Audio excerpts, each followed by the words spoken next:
name is Girish Nagari. Today we are going to discuss about the mechanical properties of fluid in the class 11 topic. We are discussing about the torsional law. हम आज अभी torsional law के बारे में देखेंगे. Torsional ने क्या बताया हमें? Torsional law. तो देखो टॉर्शनल लॉ का डेरिवेशन हमें जब देखना होता है तो टॉर्शनलिस्ट नाम के एक साइंटिस्ट थे जिन्होंने बताया था स्पीड ऑफ इफ्लक्स के बारे में. स्पीड ऑफ इफ्लक्स का मतलब क्या होता है? बाहर जाना. तो हमारे पास में मान के चलो एक पानी की बोतल है, तो हम लेट अस कंसीडर कि हम कंसीडर करेंगे ये हमारे पास में एक टैंक है, ठीक है, कुछ इस तरीके से टैंक है और इस टैंक को मैंने क्या कर दिया, यहाँ से एक होल कर दिया. अब होल करने के बाद में देखो ये एक ओपन टैंक है. कैसा टैंक है ये? Open tank. ये ओपन टैंक को हमने यहाँ पर एक होल कर दिया, ये होल कर दिया यहाँ पर होल. अब ये होल जहां से कि इसके एरिया को मान के चलते A1 और ये जो टैंक है यहाँ से पूरा लिक्विड से भरा हुआ है, पूरा पानी से भरा हुआ है, तो इसके एरिया को हम मान के चले A2, ये रहेगा A2. अब यहाँ पर देखो यहाँ पे जो प्रेशर एक्ट होगा, ये जो प्रेशर रहेगा उस प्रेशर को हम कहेंगे P1 और यहाँ पर जो प्रेशर एक्ट होगा इस प्रेशर को हम कहेंगे P2 कहेंगे. ये जो प्रेशर रहेगा ये प्रेशर किसके बराबर रहेगा? एटमॉस्फेरिक प्रेशर, इसलिए हम यहाँ पर लिख देंगे P0 और ये भी एटमॉस्फेरिक प्रेशर के बराबर रहेगा, इसलिए हम यहाँ पर लिख देंगे P0 लिख देंगे. आफ्टर दैट देखो यहाँ पर ये यहाँ से लेके यहाँ तक का जो डिस्टेंस है इसे हम कहेंगे y1 कहेंगे और यहाँ से एक टॉप से लेके यहाँ पर एंड तक के बॉटम तक के जो डिस्टेंस है इस डिस्टेंस को हम कहेंगे यहाँ पर y2. मतलब यहाँ पर जो बचा हुआ डिस्टेंस रहेगा ये जो डिस्टेंस, ये डिस्टेंस को हम यहाँ पर क्या कह देंगे? h कह देंगे. तो अच्छा इस इक्वेशन से हम ये ऐसा लिख सकते हैं ना, तो हम यहाँ पर क्या कह सकते हैं कि y2 minus y1 equals to किसके बराबर रहेगा? h के बराबर रहेगा. ठीक है, तो मतलब हाइट जो रहेगी इतनी हाइट रहेगी हमारी. अब यहाँ पर ये एरिया हो गया. अब ये जो पानी जो भरा है ना, टैंक जो है पूरा पानी से भरा हुआ है. अब जब पानी से भरा हुआ है तो ये जब नीचे आएगा तो इसका कुछ ना कुछ वेलोसिटी रहेगा और जब इसका कुछ ना कुछ वेलोसिटी रहेगा और यहाँ पर से पानी भी तो बाहर निकलेगा और जब पानी बाहर निकलेगा तो उसका भी कुछ ना कुछ वेलोसिटी रहेगा. अब इसके जो वेलोसिटी कोई होल की जो वेलोसिटी रहेगी उसको हम v1 कहेंगे और v1 किसके बराबर लिखते हैं? हम v के बराबर लिखते हैं. और यहाँ पर देखो यहाँ पर ये जो वेलोसिटी जिस वेलोसिटी से पानी नीचे आएगा उसको हम क्या कहेंगे? v2 कहेंगे. तो हमें जैसे कि पता है कि पहले होल जो आपको दिखाई दे रहा है होल का एरिया देखो और यहाँ पर ये जो ओपन टैंक जो दिखाई दे रहा है उसका एरिया देखो, तो आप लोग ये देख पाओगे कि इस एरिया में सबसे ज्यादा एरिया किसका है? A2 का. तो हम क्या कह सकते हैं कि A2 is very very greater than A1. A2 क्या है? सबसे ज्यादा है, ग्रेटर है किससे? A1 से ग्रेटर है. तो हम यहाँ पर क्या यूज कर सकते हैं? Equation of continuity. तो हमने जैसे पढ़े थे हमें पता है बाय, सो अकॉर्डिंग ऐसे लिखेंगे according to equation of continuity. According to equation of continuity, continuity के इक्वेशन. तो according to continuity equation of continuity क्या कहती है? ये कहती है कि A1 V1 इक्वल्स टू क्या होता है? A2 V2 होता है. और यहाँ से V2 का वैल्यू निकालोगे तो V2 क्या हो जाएगा? यहाँ पर A1 V1 और एरिया क्या हो जाएगा? यहाँ पर A2 हो जाएगा. तो ये वैल्यू जो होगी ये वैल्यू किसकी रहेगी? V2 की रहेगी. अब यहाँ पर अगर देखोगे तो ये जो एरिया आप देख रहे हो ना, एरिया A2 बड़ा है. अब यहाँ पर देखो एरिया A2 बड़ा है, एरिया A1 और V1, एरिया A1 और V1 ये एरिया कैसा है? छोटा है. तो इसका मतलब यहाँ पर देखो ये इक्वेशन तो हमारा V2 का निकला. But at the top of पे अगर आप देखोगे फ्लूइड एट रेस्ट, फ्लूइड कैसा है? यहाँ पर हमने जो लिक्विड वाटर यूज किया था उसे हम क्या कहेंगे? फ्लूइड कहेंगे. फ्लूइड मतलब एनीथिंग व्हिच कैन फ्लो. अब एनीथिंग व्हिच कैन फ्लो मतलब कौन फ्लो होता है? तो यहाँ पर लिक्विड और गैस फ्लो होता है. तो हमने टैंक में क्या रखा है? यहाँ पर एक लिक्विड रखा है, मान के चलो कोई वाटर रखा है. तो एट द टॉप एंड पे, टॉप मोस्ट पे फ्लूइड कैसा है? रेस्ट में है. और जब टॉप पे फ्लूइड रेस्ट में है तो इसका मतलब यहाँ पर इसका कुछ ना कुछ वेलोसिटी रहेगा क्या? नहीं भी, कुछ भी वेलोसिटी रहेगा.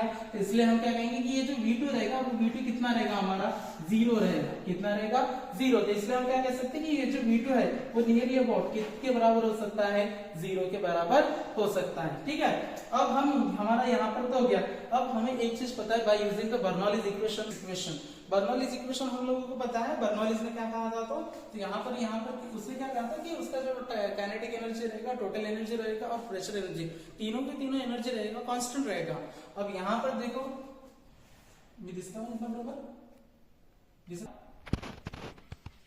शुरू किया बाय यूजिंग बर्नौलीज इक्वेशन. ठीक है, तो बर्नौलीज इक्वेशन का यूज करेंगे। प्रेशर कितना है तो बर्नौलीज इक्वेशन जब यूज करेंगे हम तो यहाँ पर दोनों के लिए यूज करना पड़ेगा, होल के लिए यूज करना पड़ेगा और टैंक के लिए भी यूज करना पड़ेगा। जितना पानी आएगा उतना पानी बाहर निकलेगा, तो इसका मतलब दोनों का इक्वेशन क्या होगा, इक्वल हो जाएगा। इसलिए Bernoulli's equation for hole is equal to Bernoulli's equation for tank. दोनों के लिए क्या रहेगा, सेम रहेगा। तो यहाँ पर होल के लिए अप्लाई करो।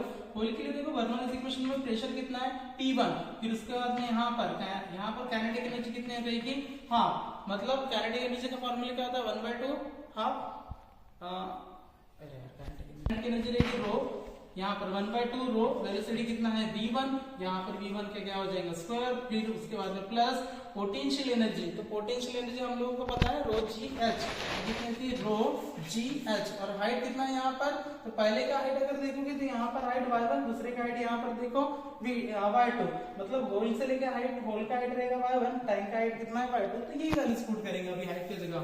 तो यहाँ पर हम लिखेंगे y1 इक्वल्स टू क्या रहेगा, यहाँ पर टैंक के लिए बर्नौलीज इक्वेशन अप्लाई करो, P2 plus 1/2 rho V2 square plus rho G/2 रहेगा। ठीक है, अब दोनों इक्वेशन को देखो, अगर आप देखोगे तो P1 और P2 इन दोनों का वैल्यूज पुट करेंगे तो मैंने कहा था P1 को हम इक्वल्स टू क्या लिख रहे हैं, P0 लिख रहे हैं, मतलब यहाँ पर हम एटमॉस्फेरिक प्रेशर लिख रहे हैं ना, तो हम क्या लिखेंगे P0 plus 1/2 rho V1 square plus rho G/1 equals to, इसको भी हम क्या लिखेंगे P0 plus 1/2 rho V2 square plus rho G/2 लिखेंगे।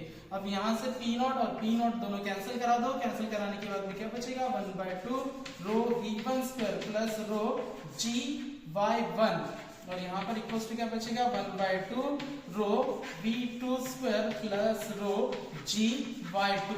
अच्छा देखो V2 का वैल्यू जो पुट करना है ना, V2 का वैल्यू कितना पुट किया है यहाँ पर, V2 इक्वल्स टू 0, क्यों, at the top most level पे अगर आप फ्लूइड को देखोगे तो वो कैसा रहेगा, उसका वेलोसिटी 0 रहेगा, इसलिए हम यहाँ पर वैल्यूज पुट कर देंगे। तो ये जो वैल्यूज हो जाएगा V2 इक्वल्स टू 0, तो यहाँ पर ये जो वैल्यूज रहेगा वो हो जाएगा 0, तो इसका मतलब क्या बचा यहाँ पर 1/2 rho V1 square plus rho G/1 equals to, यहाँ पर क्या बचेगा फिर रो G/2 बचेगा।